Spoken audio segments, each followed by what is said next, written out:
Bismillahirrahmanirrahim. Assalamualaikum warahmatullahi wabarakatuh. Alhamdulillahirabbil alamin wassalatu wassalamu ala nabiyyina Muhammadin wa ala alihi wa ashabihi ajmain amma ba'd.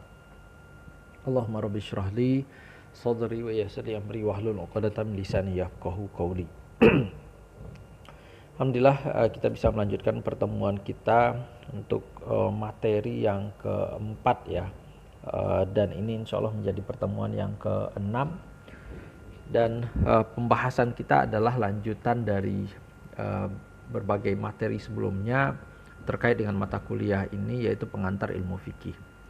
Nah, topik yang kita bahas pada kesempatan kali ini adalah tentang asbab ikhtilafil fuqaha, ya, sebab-sebab perbedaan pendapat di kalangan ulama fikih.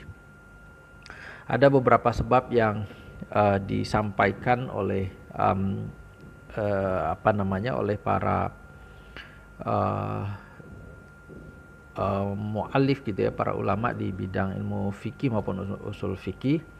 Ya, diantaranya perbedaan pendapat itu disebabkan oleh ikhtilafu ma'anil alfaz al-arabiyyah, ya, perbedaan makna lafaz bahasa Arab. Kemudian yang kedua itu ikhtilaful riwayah, perbedaan riwayat, dan yang ketiga itu adalah ikhtilaful masadir, perbedaan sumber hukum atau perbedaan dalil yang digunakan gitu ya. Dan yang keempat adalah ikhtilaful qawaid al-usuliyah, perbedaan kaidah-kaidah usul fikih. Yang kelima karena berijtihad menggunakan metode kias, di mana dalam metode kias itu juga bisa menimbulkan banyak interpretasi gitu ya, sehingga berujung pada perbedaan pendapat di kalangan ulama fikih berdasarkan interpretasinya masing-masing. Kemudian yang keenam, ya, perbedaan pendapat itu bisa disebabkan karena ta'arud bainal adillah, ya, ada pertentangan, ada yang berlawanan gitu ya, dalil-dalil yang ada, dan diperlukan tarjih, diperlukan upaya untuk menguatkan ya dari dalil-dalil yang digunakan dalam sebagai dasar untuk menyimpulkan suatu hukum syariah. Bapak Ibu yang dirahmati Allah Subhanahu wa taala, pertama perbedaan disebabkan karena mungkin memahami makna lafaz atau makna kata di dalam bahasa Arab gitu ya. Karena bentuk lafaz atau bentuk kata dalam bahasa Arab itu beragam. Ada bentuknya mujmal atau global, ada bentuknya mustarak gitu ya. Ada bentuknya umum atau bentuknya khusus ya, akan tapi kemudian dikeragui apakah lafaz ini maknanya umum atau maknanya khusus. Kemudian antara hakiki dalam menentukan makna lafaz bahasa Arab itu, apakah makna yang hakiki atau makna yang majazi ya, seperti firman Allah ya, yadullahi fawqa aidihim, ya, yadullah, tangan Allah itu apakah maknanya yang hakiki atau maknanya yang majazi. Itu kan menimbulkan perbedaan pendapat juga di kalangan ulama. Berikutnya lafaz bahasa Arab itu mengandung makna yang hakiki atau makna yang selain itu berdasarkan uruf gitu ya, berdasarkan apa yang dipahami oleh masyarakat setempat ya. Apakah kemudian perbedaan itu juga disebabkan disebabkan karena mutlak atau muqayyad, ada perbedaan i'rab, atau disebabkan oleh lafaz dengan makna yang banyak. Kita ambil contoh firman Allah dalam surah Al-Baqarah ya, 228 kalau nggak salah ya, wal mutallaqatu yatarabbasna bi anfusihinna salasata quru. Ya, wanita-wanita yang diceraikan itu dia hendaklah menunggu masa iddahnya sebanyak 3 kali quru ya. Memahami quru di sini para ulama berbeda pendapat ya, karena al-quru itu memiliki makna yang tidak satu, maknanya banyak gitu ya. Di antaranya makna al-quru itu sendiri adalah haid gitu ya, atau al-quru itu adalah suci dari haid.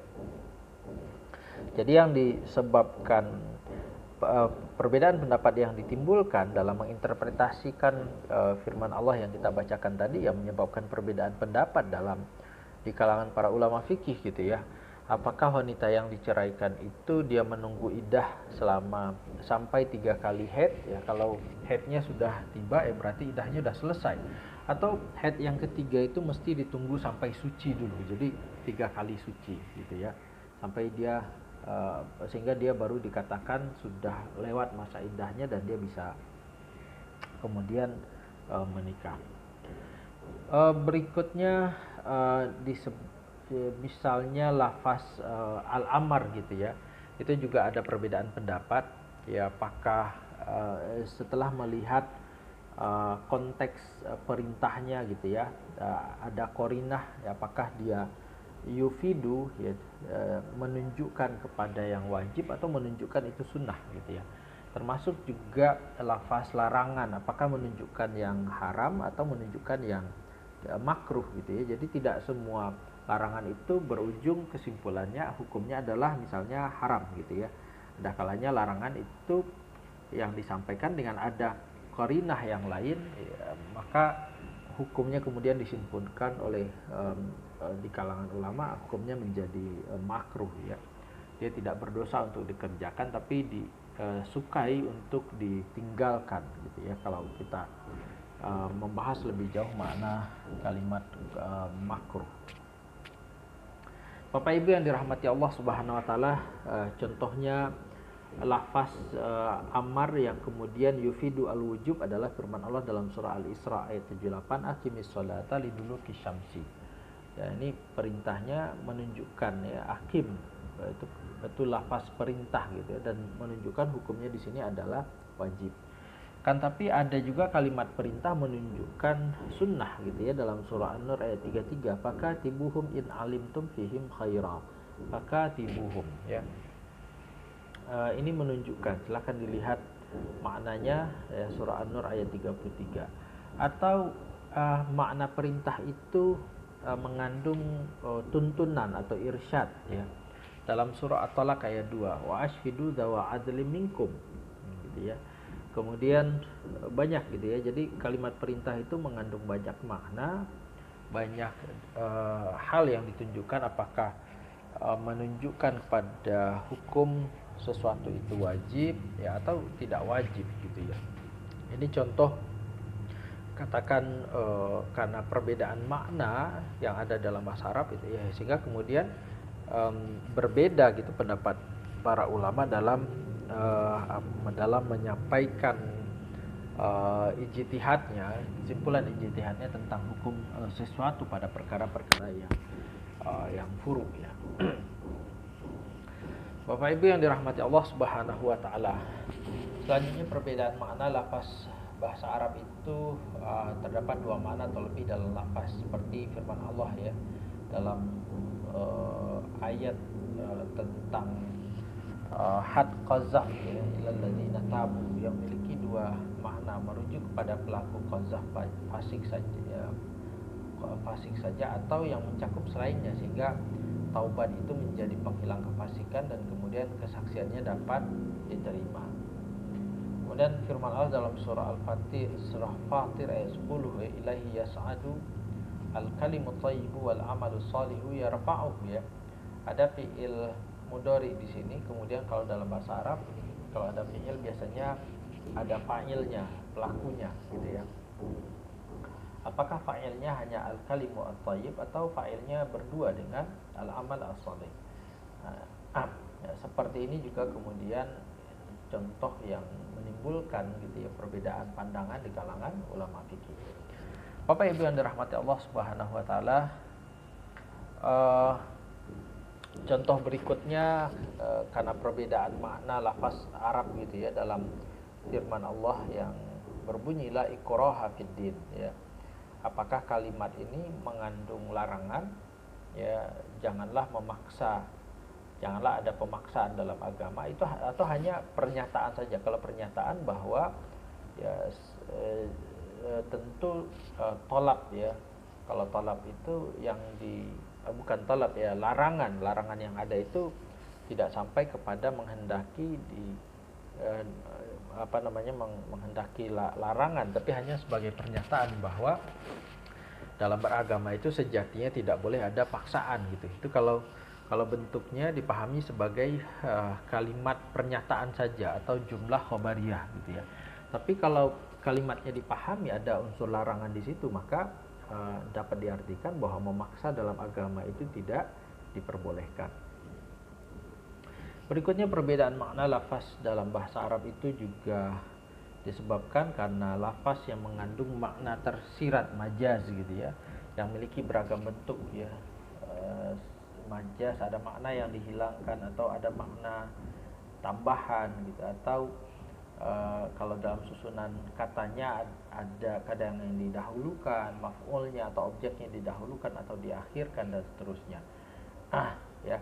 Dan itu juga bisa menjadi penyebab timbulnya multi interpretasi di kalangan para ulama fikih. Ya. Bapak Ibu yang dirahmati Allah Subhanahu wa taala, penyebab yang kedua disebabkan karena perbedaan riwayat. Di antara sebabnya adalah hadis yang diriwayatkan sampai ke salah satu ulama yang berijtihad tapi tidak sampai kepada ulama yang lain gitu ya.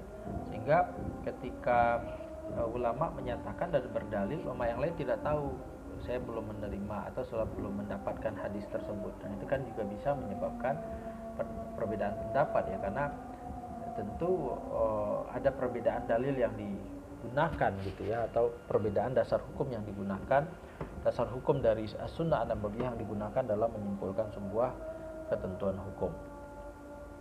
Atau dalam hadis yang digunakan sebagai dalil hukum itu sampai ke salah satu ulama mujtahid dengan cara yang dhaif gitu ya, ketika diteliti hadisnya kok di sanadnya ada satu rijalnya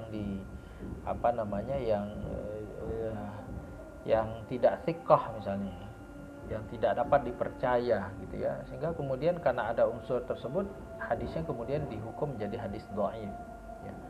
Tapi hadis yang dengan dengan makna yang sama barangkali ada yang sampai ke ulama yang lain dengan cara yang sahih, sehingga dalam menetapkan hukum ada dua hadis yang sama, tapi ketika melihat rijal atau sanadnya, satu ini ada sanadnya yang dianggap lemah sehingga kemudian hadisnya dihukum menjadi hadis yang dhaif gitu ya. Tentu derajat kekuatan hujjah dari dalil sunnah tersebut berbeda antara sunnah yang atau hadis yang sahih dengan hadis yang dhaif.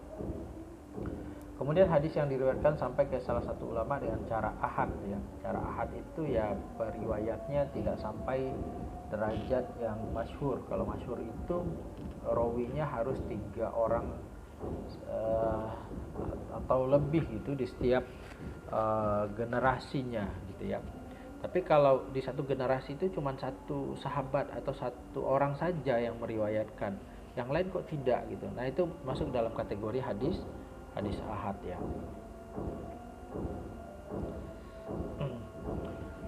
Dan sebahagian ulama menyebutkan hadis tersebut dhaif pada sanadnya.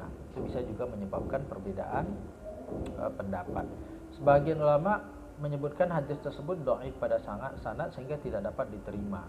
Nah, perbedaan tersebut disebabkan karena perbedaan cara dalam al-jarh dan ta'dil. Jarh dan ta'dil itu yang meneliti sanad gitu ya. Siapa yang meriwayatkan dari siapa, bagaimana orangnya, apakah dapat dipercaya atau dia pernah melakukan perbuatan ya, dalam sejarahnya mungkin tercatat dia melakukan perbuatan yang kemudian itu mengurangi tingkat thiqah orang kepadanya, tingkat kepercayaan orang kepadanya. Nah itu juga bisa menyebabkan kekuatan hujjah dari hadis itu dapat dipengaruhi gitu ya oleh faktor tersebut. Hadis tersebut diriwayat secara muttafaq alaih ya, kan tapi salah satu ulama menetapkan syarat-syarat tertentu untuk dapat beramal dengan hadis tersebut, sementara ulama yang lain yang meriwayatkan yang sama sepakat gitu ada hadis tersebut, dia tidak menetapkan syarat tertentu untuk dapat mengamalkan hadis tersebut, sehingga kemudian itu juga bisa menjadi faktor menyebab timbulnya kemudian perbedaan pendapat di kalangan ulama dalam berijtihad menggali hukum gitu ya, menggunakan dalil tersebut. Berikutnya perbedaan pendapat juga karena disebabkan karena menggunakan dalil hukum yang tidak seluruhnya setuju gitu ya. Jadi kalau dalam konteks usul fikih ada dalil hukum selain yang 4 yang kita sebutkan sebelumnya disebut dengan istihsan, ada masalih mursalah, ada kemudian qaul sahabi, perkataan sahabat, ada istishab, ada bara'ah asliyah, dan ada zara'i. Ya, zara'i itu mengantisipasi atau menghalangi satu hal yang kemudian mengarah kepada perbuatan yang dilarang oleh syariat. Bapak Ibu yang dirahmati Allah Subhanahu wa taala, penyebab yang keempat adalah karena perbedaan kaidah-kaidah usul fikih gitu ya. Misalnya apakah kaidah am yang ditahsis tidak dapat dijadikan hujjah, kemudian lafaz mafhum tidak dapat dijadikan hujjah, tambahan dalam nas Al-Quran yang itu dinasah atau tidak, dan lain-lainnya, itu juga bisa menjadi penyebab timbulnya perbedaan pendapat di kalangan ulama fikih. Nah, kalau pembahasan tentang lafaznya umum, tapi kemudian ada pengkhususan gitu ya. Contohnya dalam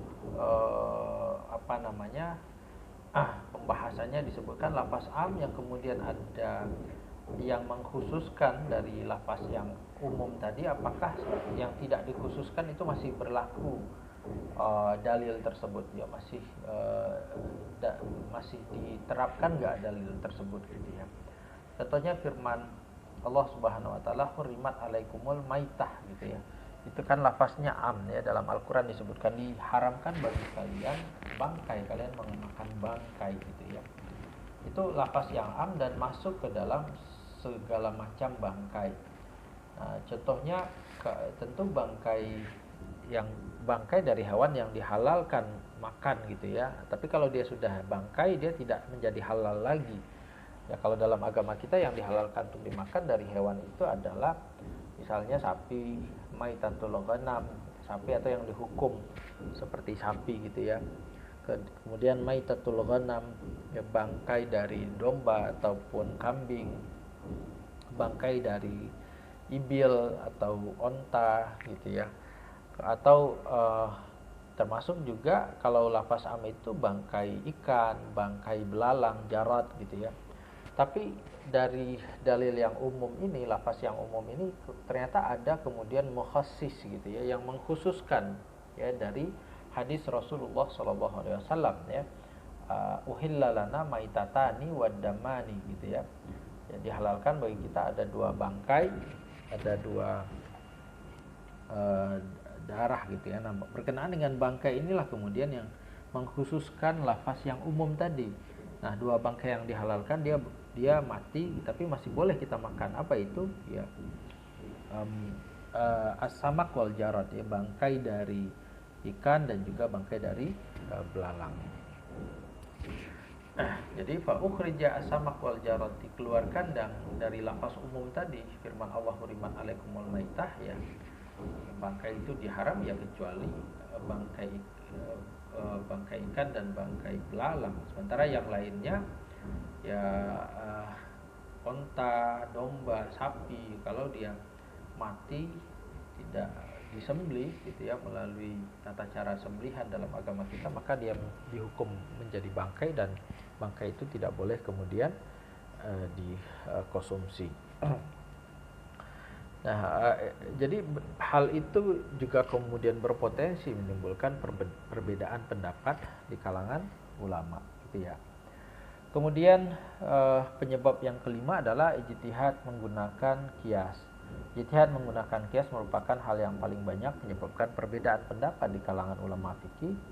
Ya, rukun qiyas itu antara lain ada perkara yang asal, pokok gitu ya, asal, kemudian ada syarat-syarat yang mesti terpenuhi, kemudian ada illah ya. Nah, dalam menentukan illat ini terdapat sejumlah cara, syarat dan juga cara, disebut dengan masalikul illah ya kalau dalam kajian maqasid syariah, dan juga kajian tentang sumber hukum yang keempat untuk dalil hukum, yaitu qiyas gitu ya. Yang mana hal itu semua memiliki potensi melahirkan perbedaan pendapat. Kesepakatan dalam menentukan asal dan apa yang dilakukan dalam ranah ijtihad adalah suatu perkara yang hampir dikatakan tidak terwujud, termasuk dalam menentukan titik kesamaan manatul hukmi. Ya, dalam menentukan manatul hukmi ya kalangan ulama juga kadang berbeda pendapat. Ini titik yang betul-betul ini menjadi ilat gitu ya, letak ilat gitu. Dan dari ilat ini kalau sama antara perkara yang asal dengan perkara yang furu, baru kemudian diterapkan hukum yang ada pada perkara yang asal ini pada perkara yang furu.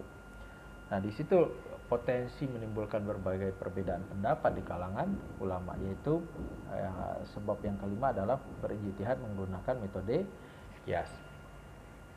Nah, berikutnya ada dalil-dalil yang saling bertentangan dan diperlukan tarjih gitu ya.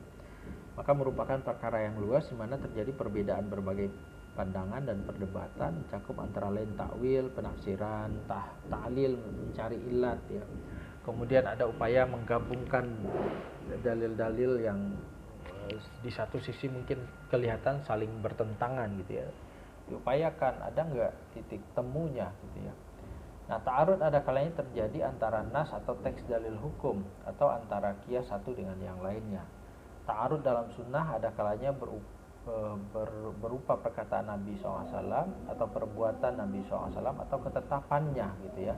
Ada kalanya perbedaan disebabkan oleh penafsiran perbuatan Nabi SAW, apakah masuk dalam bab siasah ya, bab kebijakan beliau sebagai seorang pemimpin, atau itu adalah ihta ya, di mana beliau adalah juga menjadi sumber hukum dalam agama kita.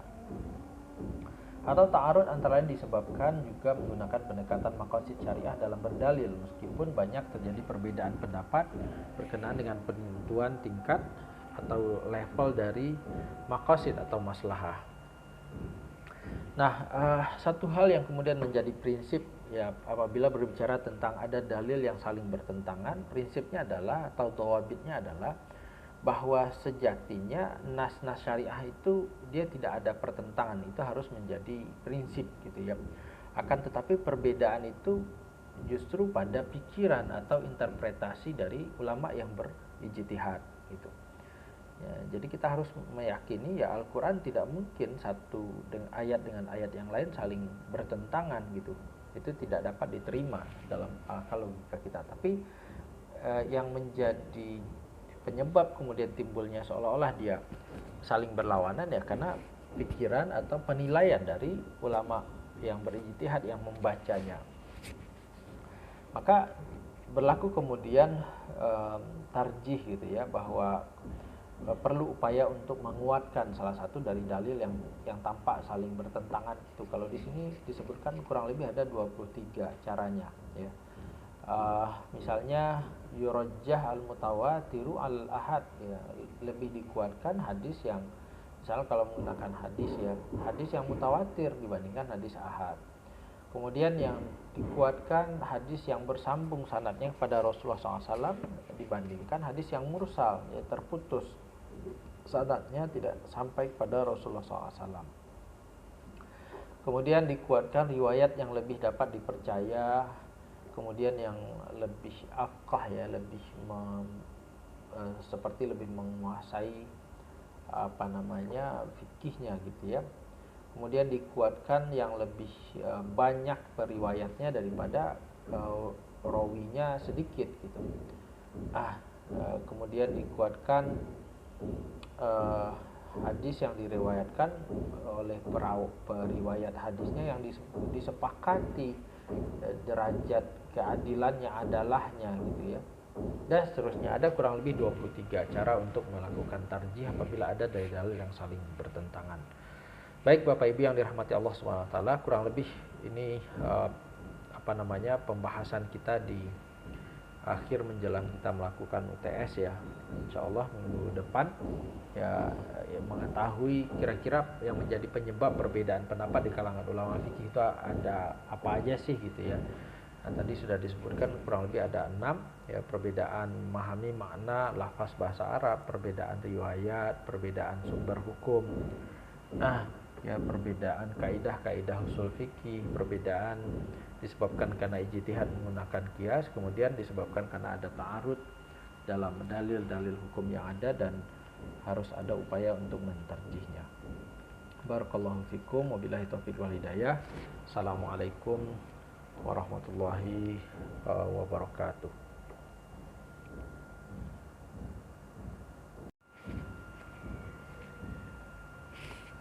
Bismillahirrahmanirrahim. Assalamualaikum warahmatullahi wabarakatuh. Alhamdulillahirabbil alamin wassalatu wassalamu